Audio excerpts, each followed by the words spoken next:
Time for the 7 things you'll be talking about today. Number 7. Hey, another great story about the Choose Act being promoted by Governor Kay Ivey, and I'm going to promote it as well because I love it. I love it. We have another family out of Birmingham with 5 children, an 8th grader, a 5th grader, a 1st grader, a kindergartner, and a baby. And 4 of their children were able to go to a private school that better aligned with their values and their desires because of the Choose Act. They were able to send their kids to a Catholic school with the help of this program, and we should all love that. It gives parents who are heavily involved, who want a different option for their children, the opportunity to use that option. And I'll tell you, it's good. This is good overall. There'll be a lot of people complaining about this. Look, if you think the public schools are fine for your kids, you're good. Nothing's changed in that situation. But these stories about these people who want more for their children and see this as a way to get it, I like those stories. More of that. Number 6.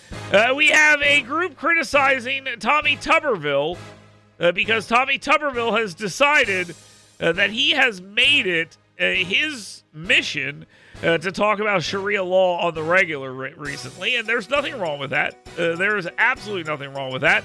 And Alabama CAIR, a chapter of the Council for American-Islamic Relations, which that group itself has a bit of radicalism in its past. Yeah, that group, very upset that Tommy Tuberville is talking about it. What I did not see from them is, we don't want Sharia law. You ever notice they never say that? Like, you ever wonder that? They say that his ban on Sharia law is unconstitutional. And that's interesting. That, again, you're not saying you don't want it. You're just saying that what Tommy Tuberville wants to do is unconstitutional.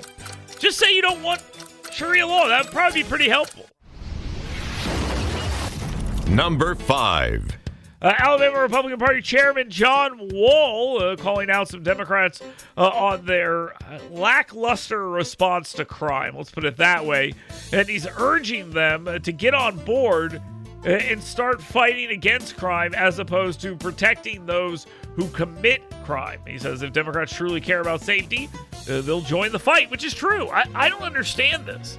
I just don't get it. I always believed that you could never lose by being too tough on crime. Democrats think that you can. They obviously think that you can.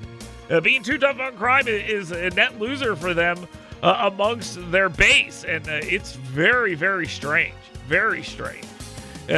Wahl goes on to talk about being tough on violent offenders, the end of catch and release bail, and decisive action against the cartels flooding our streets with deadly drugs. And you definitely see Donald Trump taking action on all of those, and he should. Good. More of that.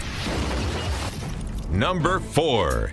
There's a new poll that revealed an unlikely and surprising frontrunner, which I don't believe, by the way. I just make this clear. This poll is, I question this poll because it is a complete outlier.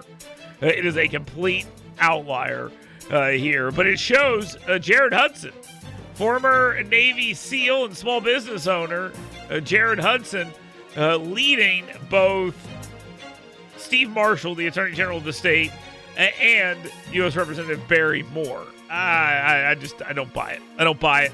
For those who don't know, Jared Hudson is making this upstart race, trying to make it a thing. He lost a race for sheriff in Jefferson County in a primary, and I will tell you, it seems very unlikely that he will be able to upset these two. But this poll is going to give his campaign a little juice, something definitely to sell. I just think it's a bit of an outlier until I see something else backing that up. Number 3. Those of us that want a ceasefire in Israel and want peace across the Middle East, well, we're not there yet. We're not quite to a violation completely of this thing and it all breaking down, but Donald Trump over the weekend said basically we'll go in and we'll kill them. So he's talking tough on this. 2 IDF soldiers were killed in a severe ceasefire violation near Gaza, raising concerns of renewed conflict as Israel responded with its own attacks. But Israel says, hey, we want to push forward with this peace deal. And Hamas does what Hamas does and says, it's not us. We can't control everyone. Not everyone attacking is Hamas. That's not us. Well, Israel says it wants to push forward with President Donald Trump's peace plan, and that's where they're at right now. Number 2. I mentioned before that if Democrats wanted to actually solve the crime issue and things like that, they work with Donald Trump to do so. But they don't want to do that. On the shutdown, same stuff. United States Senator Katie Britt accused Democrats of playing politics by pandering to the far left for fear of losing support from radical groups. And that is driving the government shutdown, that fear of those groups. And they made that pretty clear. This was going to be the Republican messaging, that they were afraid, and that's why they didn't reopen the government before this No Kings rally.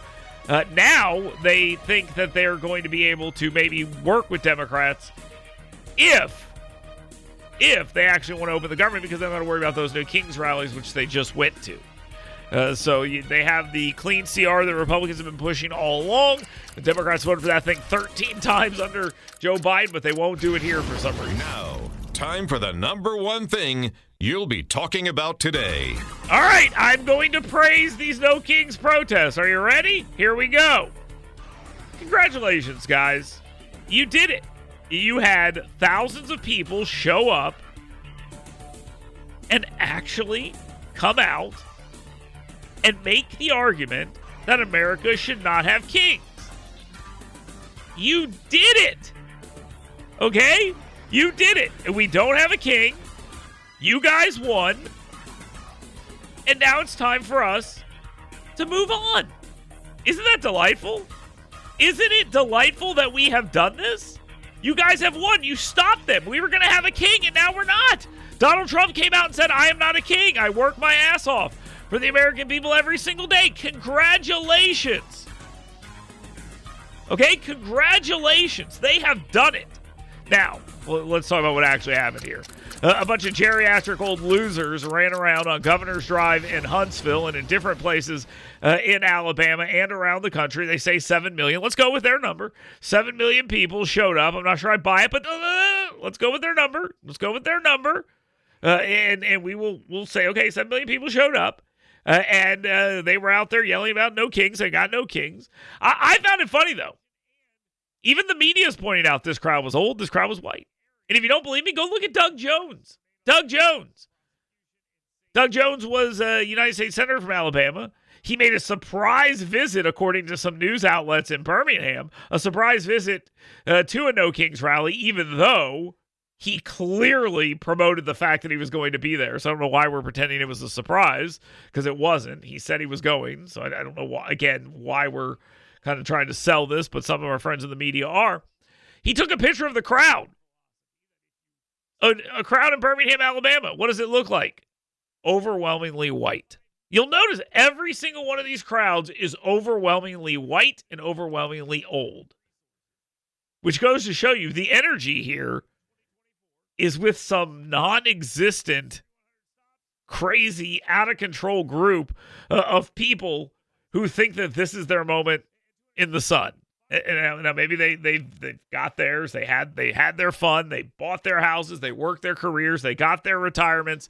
And now it's time for them to set the world right. That's what they're trying to do. They're doing a pretty bad job at it, but they're out there. So congratulations to the overwhelmingly white, overwhelmingly old individuals who went out there on Saturday and screamed at cars. I appreciate it. Express yourself. Say no kings, and we got no kings. You guys did it. Congratulations. Get back into the nursing home because there's another one of these protests in a couple of weeks. So get ready.